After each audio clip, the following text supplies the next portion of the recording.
Minimarket memiliki peran strategis dalam perekonomian modern. Minimarket telah menjadi salah satu format retail yang paling dominan di berbagai wilayah perkotaan maupun pedesaan. Dengan keberadaannya yang semakin meluas, minimarket menyediakan akses mudah ke kebutuhan sehari-hari.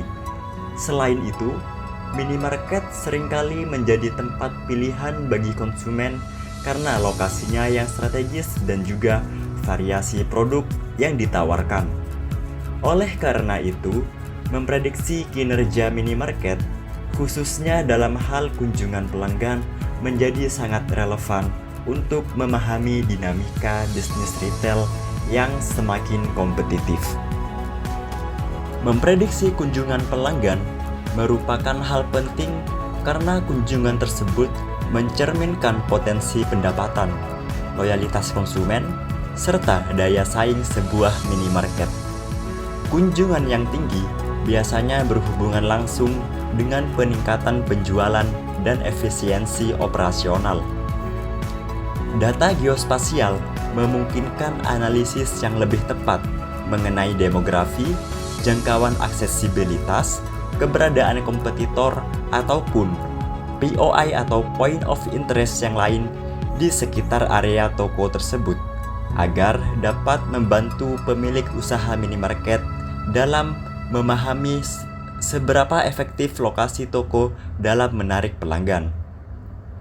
Dengan informasi lokasi yang tepat, pemilik dapat mengoptimalkan pelayanan untuk meningkatkan daya tarik dan kinerja toko.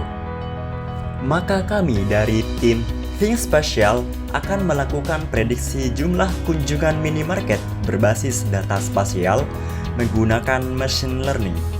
Minimarket yang kami pilih adalah dua brand terkenal dan terbesar di Indonesia, yaitu Minimarket Alfamart dan Indomaret di seluruh titik yang tersebar di Provinsi DKI Jakarta, serta menggunakan data point of interest dan juga karakteristik demografi di wilayah sekitarnya.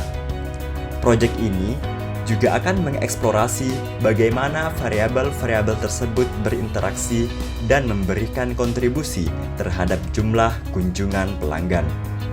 Hasil dari pengembangan model ini diharapkan dapat membantu menganalisis lokasi strategis untuk pembukaan outlet minimarket baru, sehingga pemilihan lokasi menjadi lebih optimal dalam menarik pelanggan. Adapun parameter atau fitur yang kami gunakan untuk memprediksi jumlah kunjungan pelanggan harian minimarket yaitu sebagai berikut. ISO distance atau jangkauan dari pejalan kaki.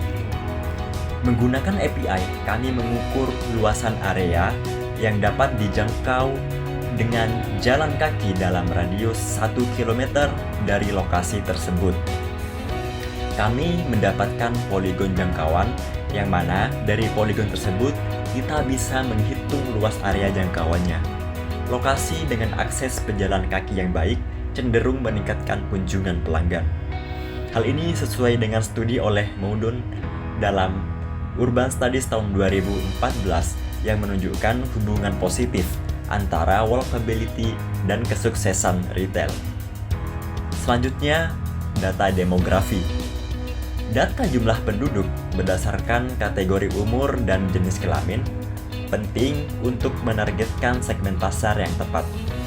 Jumlah demografi yang kami hitung yaitu dalam jangkauan polygon ISO distance yang sebelumnya kami dapatkan. Data ini sangat penting menurut Journal of Retailing tahun 2017 oleh Levy dan Wade menyebutkan bahwa distribusi usia di sekitar toko sangat mempengaruhi preferensi konsumen dan pola belanja.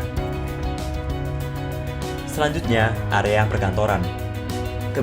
Keberadaan kantor di sekitar lokasi meningkatkan potensi traffic harian, terutama di hari kerja. Dengan polygon ISO distance yang kami dapatkan sebelumnya, kita menentukan apakah minimarket tersebut menjangkau area perkantoran atau tidak. Selanjutnya, jumlah point of interest atau POI. Kami menghitung jumlah masing-masing POI seperti halte bus, stasiun kereta, pasar, dan sekolah yang memiliki peran penting dalam meningkatkan jumlah pengunjung dan potensi penjualan untuk lokasi toko di sekitarnya. Halte bus meningkatkan aksesibilitas bagi pengguna transportasi umum, terutama di kota-kota besar. Stasiun kereta juga menarik arus penumpang yang tinggi yang berdampak positif pada bisnis retail. Pasar sebagai pusat sosial dan ekonomi meningkatkan interaksi dan penjualan yang inklusif. Selain itu, lokasi yang dekat dengan sekolah dapat mempengaruhi pola belanja masyarakat sekitar, terutama yang berhubungan dengan kebutuhan siswa. Selanjutnya, jumlah kompetitor. Banyaknya kompetitor menunjukkan pasar yang sudah terbentuk, namun terdapat resiko saturasi. Selanjutnya, jumlah minimarket dengan brand yang sama. Analisis tingkat saturasi franchise penting untuk menghindari kanibalisasi antara toko yang mana yang terlalu banyak cabang di satu area dapat mengurangi profitabilitas. Dengan kombinasi data ini, diharapkan dapat memberikan prediksi yang lebih akurat mengenai potensi pengunjung dan mendukung keputusan strategis untuk ekspansi retail berbasis data spasial. Data-data tersebut kami dapatkan melalui Google Maps API dan juga data dari dinas bidang terkait di Provinsi Jakarta yang dibuka secara publik. Yang kemudian kami olah data spasial tersebut menggunakan bahasa pemrograman Python dan database PostGIS. Selanjutnya data target. Adapun data target yang akan kita prediksi yaitu jumlah kunjungan pelanggan minimarket dengan rata-rata harian. Exploratory fitur data.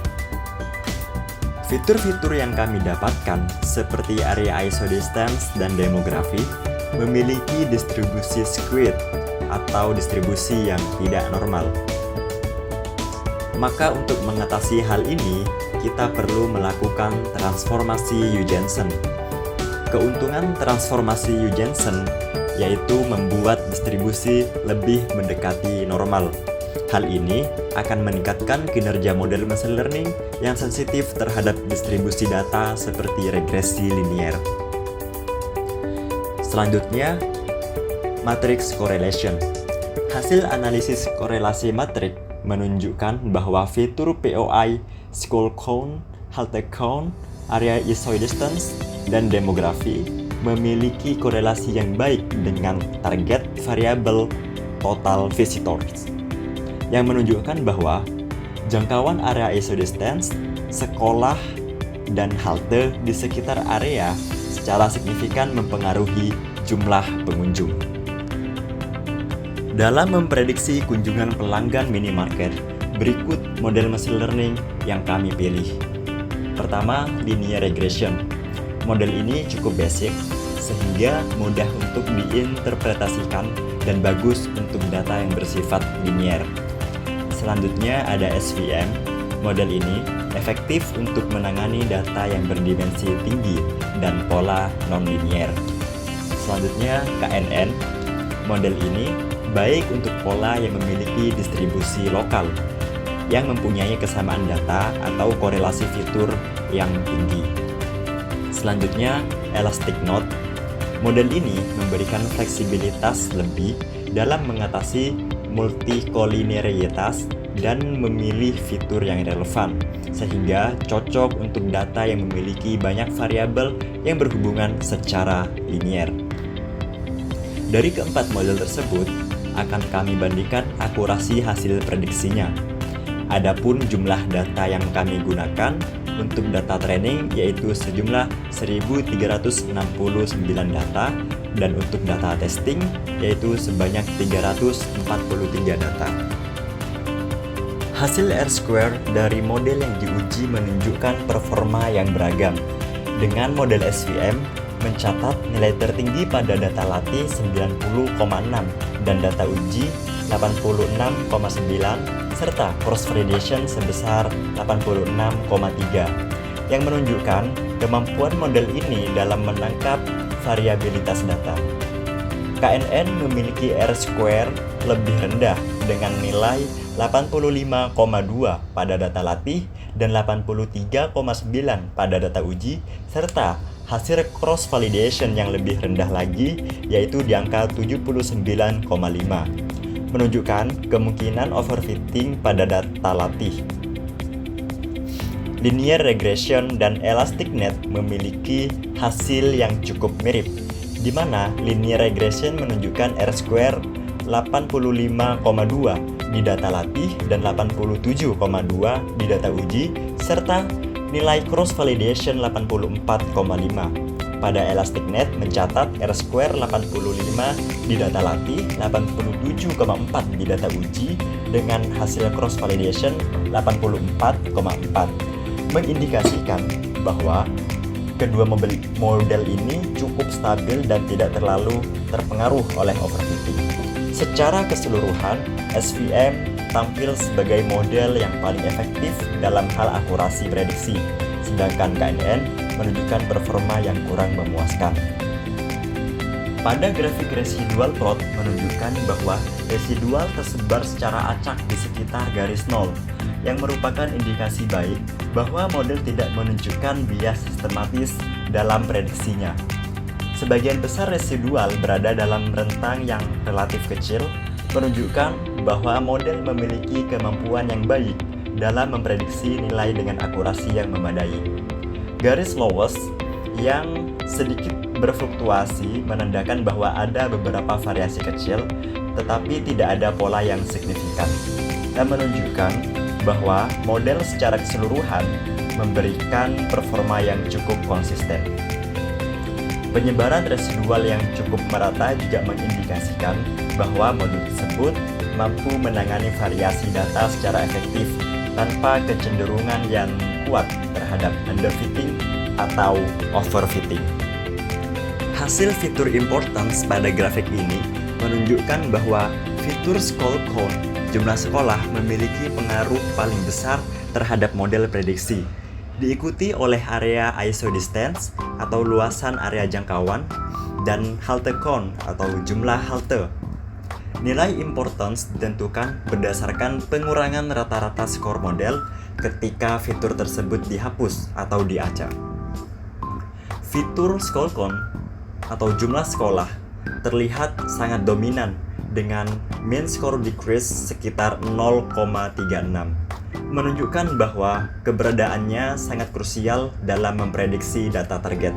Sementara itu, fitur seperti ease of use complex memiliki importance yang sangat rendah, menunjukkan bahwa kontribusi yang relatif kecil terhadap akurasi model. Hasil ini sejalan dengan hasil perhitungan korelasi matriks, di mana tiga fitur tersebut muncul sebagai fitur yang paling berpengaruh dalam model, yang mengindikasikan bahwa lokasi dengan lebih banyak sekolah, halte, dan jangkauan area yang tinggi cenderung menarik lebih banyak pengunjung, yang mencerminkan bahwa hubungan positif antara infrastruktur sekitar dan peningkatan jumlah pengunjung minimarket.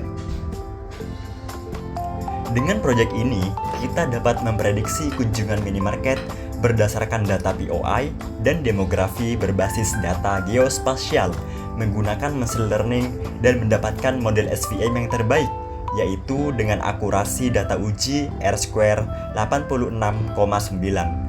Kemudian, berdasarkan analisa fitur importance menunjukkan bahwa lokasi yang menjangkau lebih banyak sekolah, halte, dan jangkauan area yang tinggi cenderung menarik lebih banyak pengunjung. Dengan proyek ini, diharapkan dapat membantu pengusaha minimarket yang akan memulai bisnis baru di lokasi baru, sehingga mereka dapat memilih dan menganalisa lokasi dengan potensi kunjungan pelanggan yang tinggi.